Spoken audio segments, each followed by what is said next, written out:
اور جب قرآن پڑھا جائے تو توجہ سے سنا کرو اور خاموش رہا کرو تاکہ تم پر رحم کیا جائے، اور اپنے پروردگار کو دل ہی دل میں عاجزی اور خوف سے اور پست آواز سے صبح و شام یاد کرتے رہو، اور دیکھنا غافل نہ ہونا۔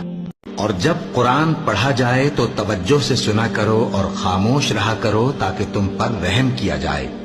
اور اپنے پروردگار کو دل ہی دل میں عاجزی اور خوف سے اور پست آواز سے صبح و شام یاد کرتے رہو، اور دیکھنا غافل نہ ہونا۔ اور جب قرآن پڑھا جائے تو توجہ سے سنا کرو اور خاموش رہا کرو تاکہ تم پر رحم کیا جائے، اور اپنے پروردگار کو دل ہی دل میں عاجزی اور خوف سے اور پست آواز سے صبح و شام یاد کرتے رہو، اور دیکھنا غافل نہ ہونا۔ اور جب قرآن پڑھا جائے تو توجہ سے سنا کرو اور خاموش